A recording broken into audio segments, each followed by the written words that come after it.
Welcome to the Inner Peace and Other Cool Shit podcast, the show that helps you find freedom from anxiety, overthinking, worry, and stress. I'm Siobhan Friel, a fellow human being, transformational coach, and your new friend. Come and hang out with me as we explore a whole new understanding of the human experience so you can enjoy life with more peace and ease. Hello! Welcome to the first episode of the Inner Peace and Other Cool Shit podcast. You already heard this in the introduction, but for the intro skippers among you, this show explores where our human experience is coming from and why understanding this can help us find freedom from worry, stress, overthinking, overwhelm, all of that, and have a nicer time roaming around on the planet. So today, let's get started straight away on seeing more about where our experience of life is actually coming from. Like, how does it work? How was it made? Understanding how something works, like the nature of it, how it behaves or operates, is never not good. I normally really dislike a double negative, so I don't know why I said that. But it's never a bad thing to understand something. Even if it doesn't work how we think it should or does, and even if we misunderstand for a long time how it does work, and even if we were wrong for a gazillion years, it's always helpful to understand what's actually going on. So here's a very simple example to get us started. I was in an Airbnb recently and I just couldn't get the door to lock, right? I did that thing where you pull the handle up like really far or push the handle in and all kinds of messing around with it. But still the key wouldn't actually turn to lock the door. So I contacted the host and they said that the key turned in the other direction, which was anti-clockwise, and that this was in the house manual, and had I not read the manual. But when confronted with a lot of words like a really thorough Airbnb manual, I kind of skim the first bit and then my eyes skitter away once I know what the Wi-Fi code is. Anyway, even though the door worked the opposite way to what I thought it should, once I realised this, I could move forward with my life and put my new understanding of the door to good use. So I could go outside, I could come inside, I could lock the door and leave the property, knowing that I hadn't made things easier for any burglars that were roaming around the neighbourhood. So understanding how the door worked changed everything to do with the door, the property, security, and my stay there in general. So you'd probably agree that understanding humans, like how we work, would have a big impact on our own lives, right? Knowing how something works and what's actually going on means we have a nicer time with that thing, whatever it is, whether it's a door or a human. And that's what we'll be taking a look at today so that we can have a nicer time being alive by understanding where our experience is coming from. And here's a big spoiler. Just like the door locking, our experience is also created in the opposite way than what it looks like. Okay, so I'm going to stop rambling on about doors and get right into it now, okay? So, the human race has always been incessantly curious, like we're hungry to figure things out, to understand stuff and to make things better. And when I was looking into this, there's been some really weird instances of self-experimentation throughout history, such as Isaac Newton sticking a needle in his eye to experiment with his thoughts and theories about colour. And there's so many more of these examples, but they're really gross, so I'm not going to share any more with you. You can Google them in your own time. But the way we try and understand things is, first we look at something, then we make a guess about what we think is going on, then we test our guess the best way we know how, then we update our predictions on what we find and keep going. We keep hypothesizing, testing, and building on what we find out. And this is really awesome, and it's led to the mind-bogglingly, is that a word? Mind-boggling advanced civilization that we live in today, with incredible tech and inventions and ideas and space telescopes and purple cauliflowers and stuff. But here's the thing. We've gotten many, many, many things wrong over the millennia by stumbling at the first part of the understanding process, which is the how things look bit. For thousands of years, we thought the sun revolved around the earth because it really looks like the sun rises and sets. We still call it a sunrise and a sunset, even though it's accepted that the earth revolves around the sun. And for a long time, we also thought that the earth was flat, and some people still do, because it really looks like the horizon is the edge, and that we would fall off it if we ventured too far. And just like the key in the door thing, it really looked to me like it would lock clockwise. So all further hypothesizing and testing was based on this assumption. So when it comes to us humans, it really looks like our experience of life is coming from the outside world. But we're wrong about that. We think our human experience is created from the outside in. Said another way, we think that what's happening in our lives is causing our feelings. We think that whatever is going on in the world around us dictates whether we are feeling peace and happiness, security, success and joy, or sadness, anxiety, doubt, fear, insecurity and anger.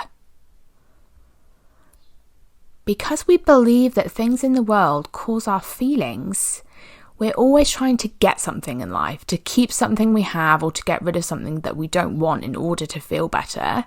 So we think we will be happy if we get a better job, or we think we'll be secure if we had more savings. We think we need to do yoga every day to be calm. We think we need our kids to come home by their curfew or we're going to feel worried. We think we'll be lonely if our partner leaves us, and we think we'll be happy if we have toned arms. We think we'll feel proud when we finish our masters, and we think we'll feel peaceful when we finish our to-do list. I don't know if that was too many examples there, but I'm sure you get the picture. So we think our feelings are created by people, situations, money, events, our past, our jobs, etc., right? So simply put, we think our experience of life is coming from the outside world. I think most people will agree with this, and if you listening will probably be like, well, duh, that's obvious. What's your point? Or does this podcast not have a point, like many thousands of drivel-filled shows which are already out there? No, stay with me. Okay, so what's the problem in thinking that stuff happening in the world, like jobs and kids, money, politics, crime, injured pets, blah, blah, blah, what's the problem in thinking that that stuff is causing how we're feeling? Like, so what? Why does it matter? Well, by thinking that what's happening on the outside is controlling how we feel, we must do a lot of management of these outside variables to try and have nicer lives and not feel fucking terrible. So we think we need to have well-paid and fulfilling jobs with colleagues who are not arseholes, adoring partners who get our jokes and give us nice shoulder rubs, well-behaved kids who always come home on time and respond to our texts within 1 minute, and lots of accomplishments and skills, preferably a tiny bit more than our peers. We think we need a robust self-care practice, lots of money, a manageable to-do list, healthy parents, and a million others. Now, that's a lot to manage in order to feel okay, don't you agree? So needing to optimize the circumstances of our lives is hard work and never ending. It's especially hard work because it's impossible. We mistakenly think that we're in control of a lot of that stuff, but actually we can be the best parent there ever was and still our child could break the law. Or we could be the best partner and still be cheated on. We can work hard at our job for many years and still be made redundant. And we can do meditation, yoga, journaling and eat a sugar-free diet and still have anxiety. So it's little wonder that so many of us are feeling like shit. We're spending a great deal of time, effort, money and energy on trying to control things which are ultimately uncontrollable, all in order to feel okay. Wouldn't it be cool if we didn't have to do any of that? Wouldn't it be really cool if what was happening out there in the outside world didn't affect how we feel? What if we're able to experience peace and calm and clarity and joy and ease and happiness and all of that stuff, whatever was happening outside in the world? Like, that would take a lot off our plates, wouldn't it? Okay, so it's kind of obvious what I'm going to say next. We are able to experience peace and happiness and all of the good things I just said, regardless of the circumstances of our lives.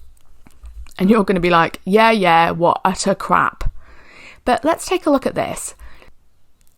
It looks like the things in our life cause our feelings. It looks like the sun rises in the sky. It looks like the door had to lock clockwise. It looks like we experience life from the outside in. But what if we're completely wrong about that? Because we've been wrong many times. But we actually work from the inside out, not the outside in. Our feelings are caused by our thoughts. How we experience life is 100% of the time thought created. I will even say that thought and feeling are the same thing, two sides of the same coin, and can't even be separated. But I'll talk about this in another episode, so don't worry your little face about that now. So we cannot experience anything at all, pain or sadness or joy or love or anxiety or overwhelm, without thought. Our experience of life is coming 100% of the time from our thinking. When we are feeling worry, it is because we're thinking worried thoughts, not because the car is making a clunky sound. When we're feeling excitement, it's because we're thinking excited thoughts and not because we just booked a trip. And when we're feeling overwhelm, it's because we're thinking overwhelmed thoughts, not because there are 37,753 things on our to-do list. Cars, trips, and to-do lists do not create feelings. They don't create the experience of our life. Our thoughts do. We're always feeling our thinking. Let me say that again. We are always feeling our thinking and not the circumstances of our life. So try this for yourself. So think of sucking on a lemon, right? And then you'll find that your mouth like fills with saliva, but the lemon isn't there. Or another example, which is slightly more fun, is think about someone that you find really attractive and think about, like getting down with them. Are we allowed to say sex? So think about that and you might find yourself like getting all warm in your downstairs area. But the person isn't there either. Okay, so can you see how your thoughts are creating your experience via lemons or humans? So the lemon or the person aren't there. It's your thoughts creating those experiences. It's coming from within inside you, inside out, right? Okay, so why does all this even matter for anxiety or overthinking or overwhelm, worry and stress? Well, the implications for truly seeing that our experience is created from the inside out rather than the outside in are enormous. If feelings are coming from thought, which they are, rather than the outside world, then that means there are infinite ways we can experience the world because there are infinite thoughts. If you come to see that your anxiety is caused by anxious thinking rather than work, say, or your partner, or your bank balance, or your appearance, or any of that stuff, that means you don't need to change any of those things. You can stop looking outside for the solution.